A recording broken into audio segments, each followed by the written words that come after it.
Estamos hoy en 20 Manzanas con Karina Galperín, que es licenciada en Letras y en Ciencias Políticas por la Universidad de Buenos Aires. También tiene un doctorado en Lenguas y Literatura Romances en la Universidad de Harvard. Es investigadora y profesora de la Universidad de Itela, donde también es directora de la Maestría de Periodismo del Ditela junto con La Nación. Hola Karina, ¿cómo estás? Muy bien, gracias por la invitación.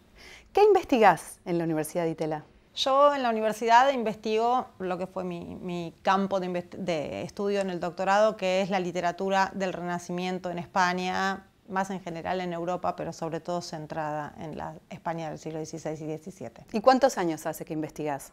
Muchos, 15 más o menos, ¿sí?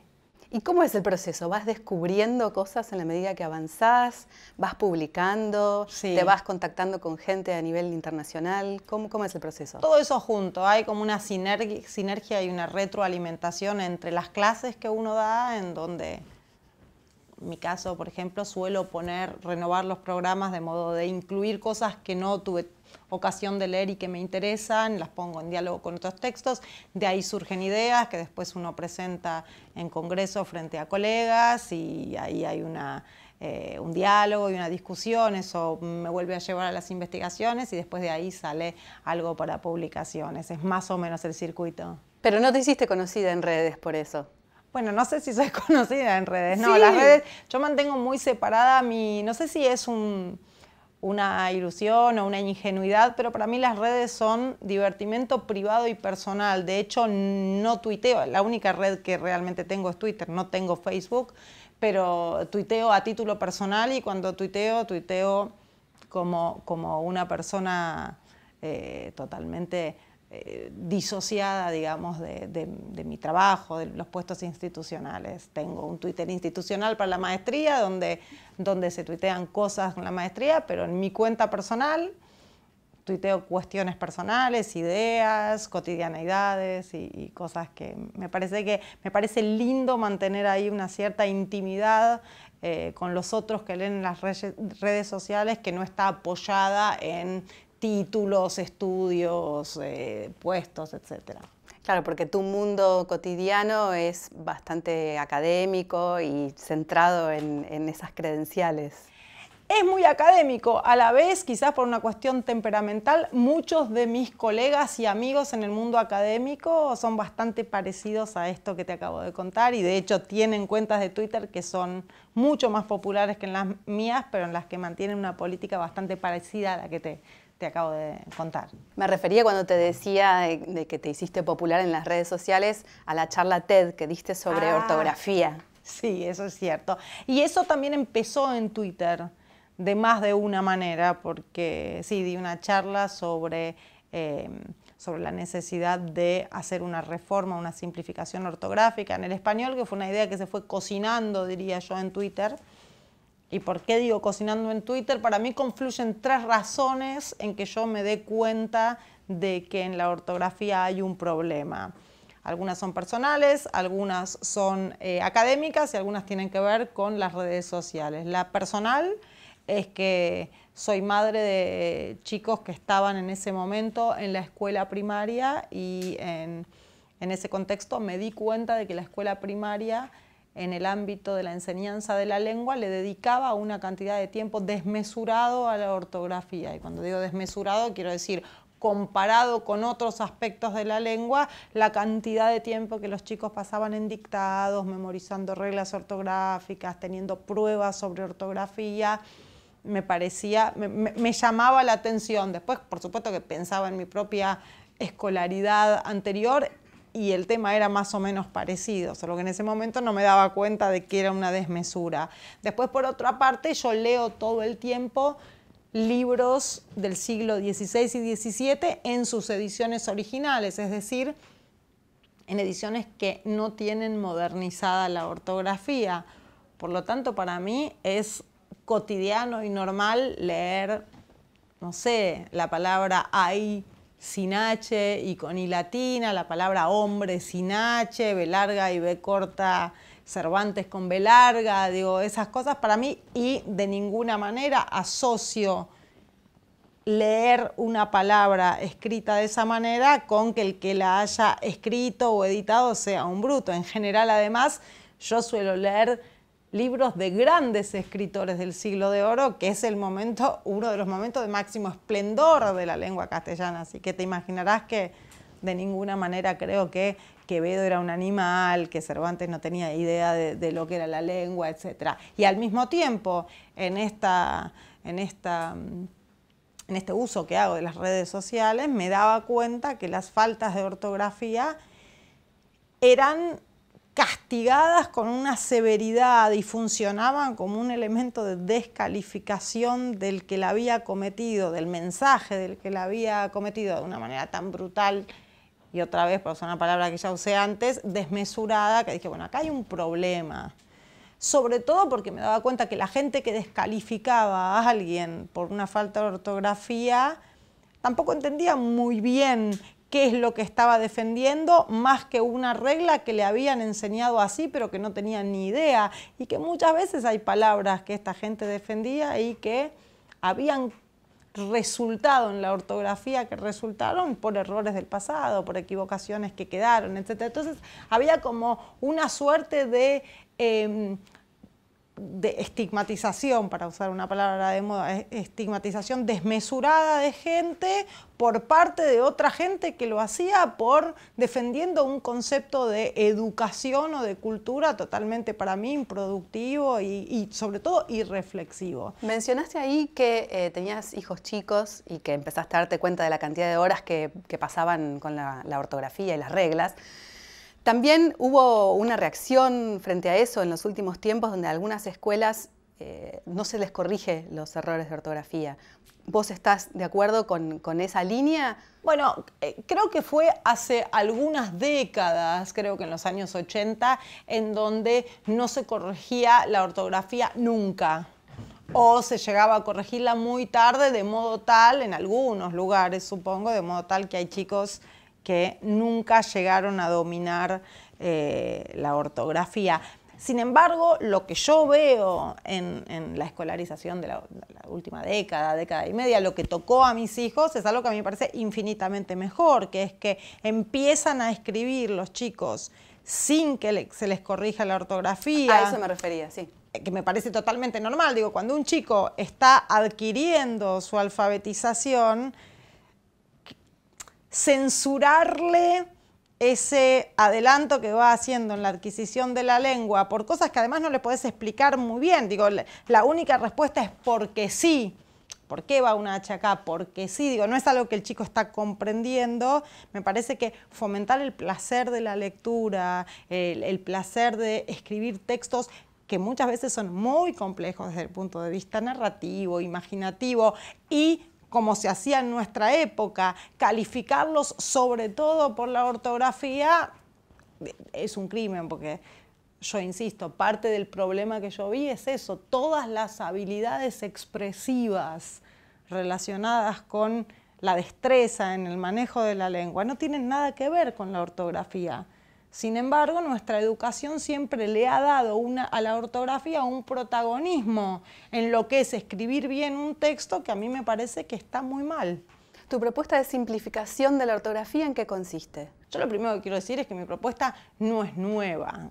En el español creo que es la lengua en donde, a pesar de su enorme simpleza, en el sentido de que la idea de que hay que escribir bastante parecido a cómo pronunciamos, es una idea que está muy arraigada desde hace muchos siglos en nuestra lengua. Sin embargo, por avatares históricos, la ortografía nuestra quedó plasmada obedeciendo a algunos otros criterios como el etimológico, por ejemplo, que en muchas palabras nos ha dejado letras que no pronunciamos o nos ha dejado dos letras distintas que se pronuncian de la misma manera. Entonces, digo, han quedado varias de esas cosas y yo creo que eso hay que simplificarlo, que hay que tratar de avanzar un poco más en algunos pasos de simplificación que la lengua castellana ha ido dando. Yo te decía recién que no es nuevo esto, en la historia de la lengua hay muchos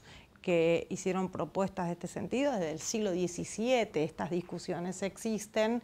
El más famoso entre nosotros es Sarmiento, que tuvo una propuesta de simplificación ortográfica junto con el intelectual Andrés Bello en Chile a principios del siglo XIX, que tuvo éxito.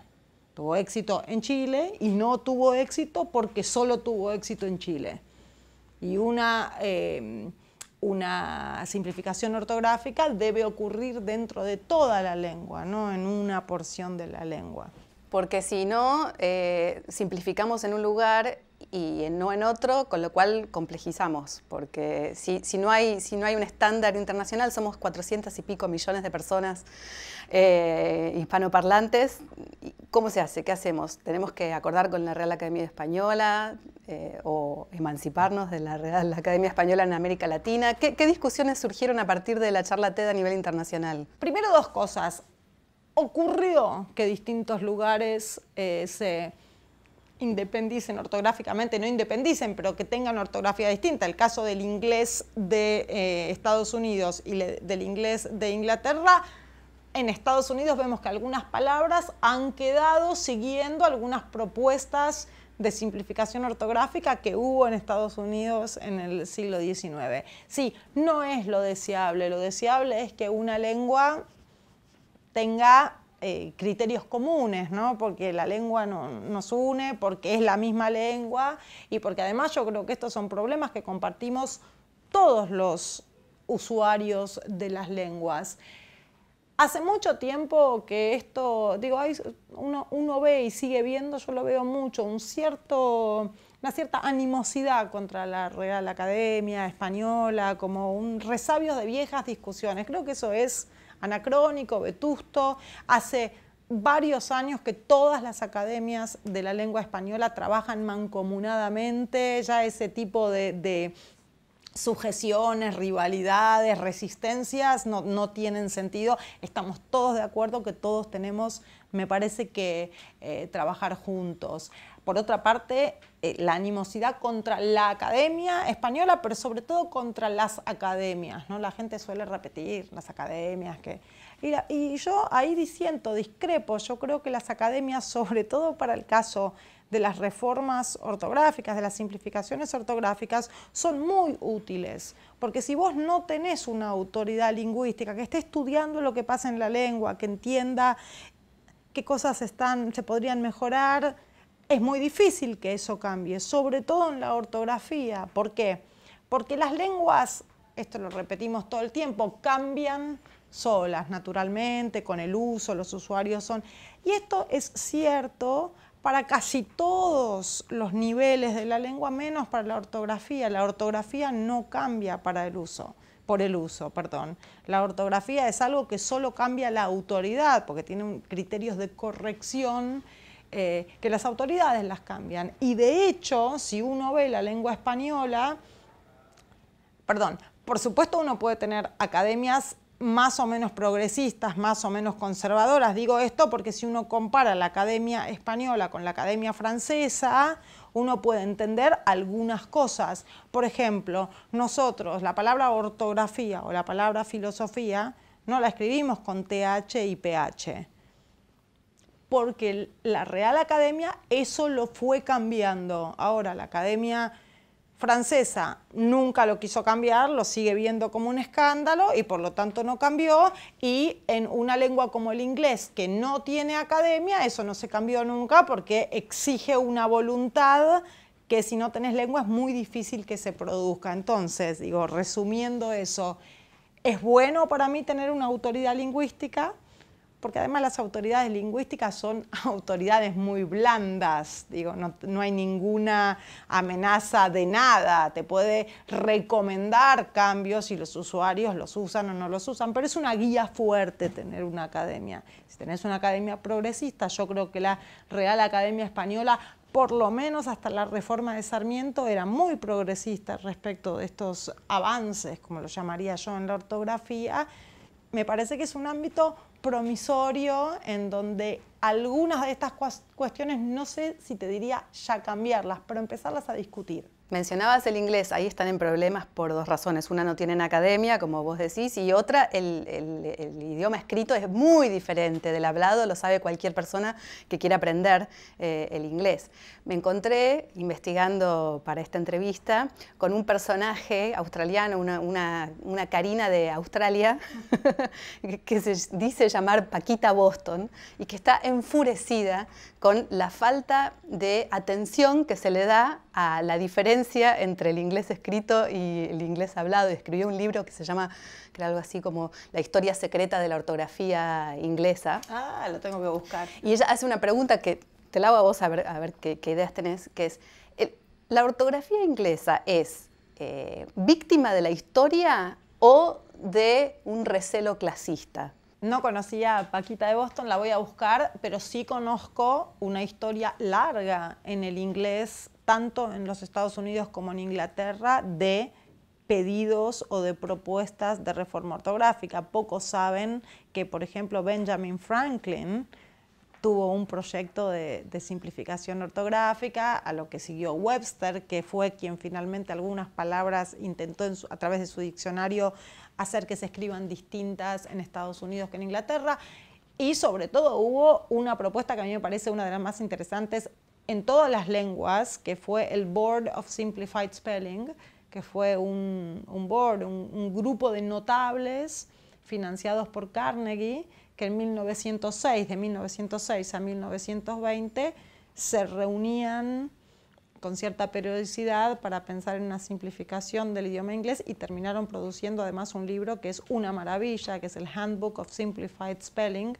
Está online, uno lo puede mirar, que tiene toda la historia de la lengua española y de la lengua inglesa, perdón, y explica esto que vos acabas de decir, explica cómo el inglés llegó a tener la ortografía que tuvo y lo explica por razones históricas. Una de las cosas que dice es que los impresores en Inglaterra en el siglo XVI eran mayormente de los Países Bajos. Entonces, a falta de un criterio de unificación ortográfica, utilizaban la ortografía del flamenco para el inglés y bueno, y después una serie de cosas que fueron pasando en la historia. Pero el inglés tiene un tema muy serio.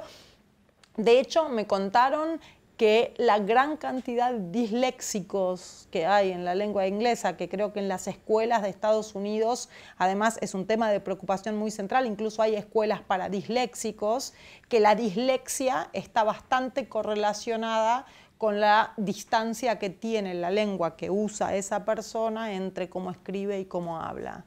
Así que sí, el inglés está ahí en un problema, pero están tan lejos que es un problema mucho más difícil, me parece a mí, de ir subsanando que el nuestro, que nos quedan algunos problemitas nada más, pero estamos bastante cerca de tener una escritura sencilla, digamos. Karina, vos estudiaste Letras y Ciencias Políticas. Ahora estamos hablando mucho de las reglas ortográficas, que es la charla TED que diste y, digamos, tenés un montón de cosas para contar acerca de eso.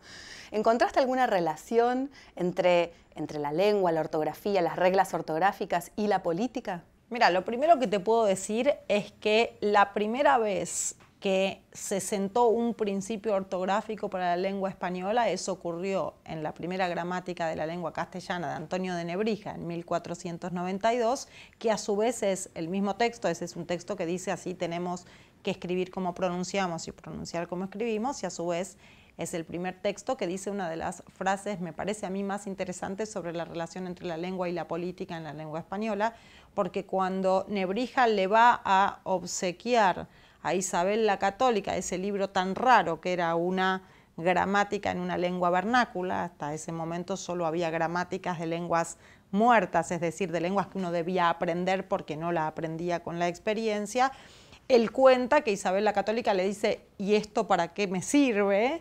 Y él le contesta la famosa frase, la lengua es la compañera del imperio. Usted ahora está saliendo a conquistar nuevos territorios, en esos territorios usted va a tener que imponer su fe y sus leyes, y la fe y las leyes se imponen a través de la lengua, ¿no? Entonces, la relación que hay entre política y lengua está muy clara.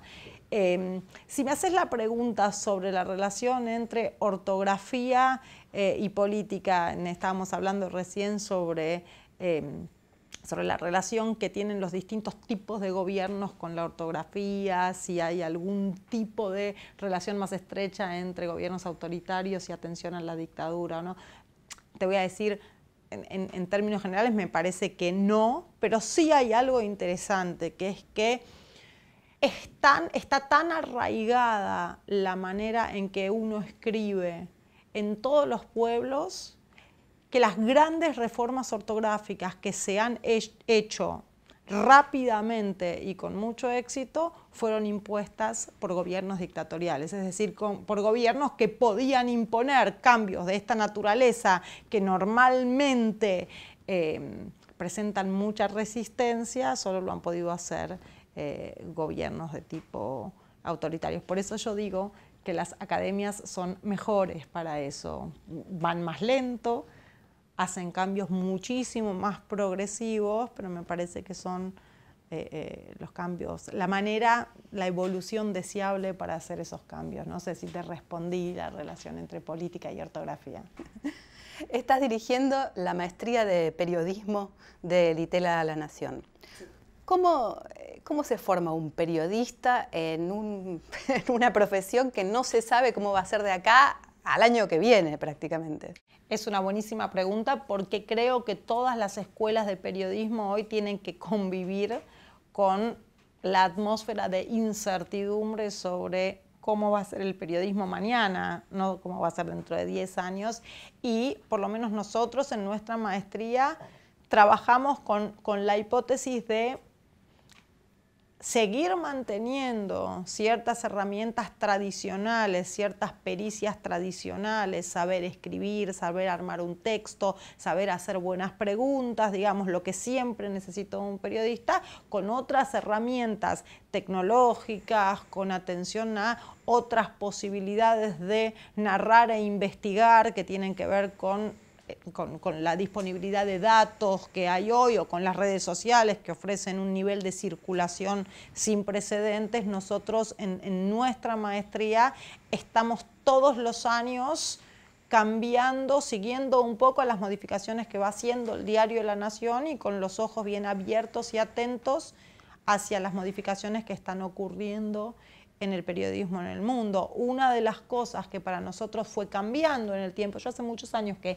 enseño en la maestría, la dirijo hace 5 años, pero enseño hace mucho, y vi cambiar la maestría porque vi la manera en que estamos formando no solo a periodistas que van a actuar en otro contexto, sino que estamos formando a periodistas que ya no deben ser formados para una redacción tradicional. Uno de los cambios de los que sí estamos seguros es que las redacciones cada vez van a ser más pequeñas. Por lo tanto, el periodista y lo que debe pensar de cómo va a ser su práctica, en qué medios, con qué tipo de emprendimientos, aunque sea con herramientas parecidas y otras nuevas, me parece que tiene que ir por ahí. No estamos más formando sobre todo periodistas de redacción. ¿Qué lees? No, para investigar. ¿Qué lees cuando tenés un espacio de ocio? Es una buena pregunta porque yo hice un punto en mi vida de proteger ese espacio de lectura hedónica, digamos, por la cual yo llegué a esta profesión. Entonces, en mi casa o el fin de semana leo libros que quiero leer y que no están conectados con mi trabajo. Siempre termino haciendo alguna conexión, pero leo lo que va saliendo, leo libros viejos que tengo en mi biblioteca y que nunca leí, leo ficción, leo no ficción, leo historia, pero estoy bastante atenta a lo que va saliendo en Argentina y en el mundo y protejo mucho ese lugar, digo, de lectura por placer. Te hago una última pregunta, Karina, como politóloga y mujer, ¿qué opinás de la ley de paridad de género? Mira, no estoy en condiciones de opinar porque no la conozco en detalle. En general estoy muy de acuerdo con las leyes de acción afirmativa porque me parece que hay inercias respecto de la cabida que tienen ciertos grupos a las instituciones, trae una inercia de muchos años que las leyes bien le dan un buen impulso para romperlas o para ponerlas en otro carril. Creo que, por supuesto, como creemos todos, no es la solución, porque es un tema que no tiene una solución, porque tiene muchísimas aristas, pero bienvengo una ley que fuerce a cambiar el estado de las cosas como viene estando hace muchos siglos.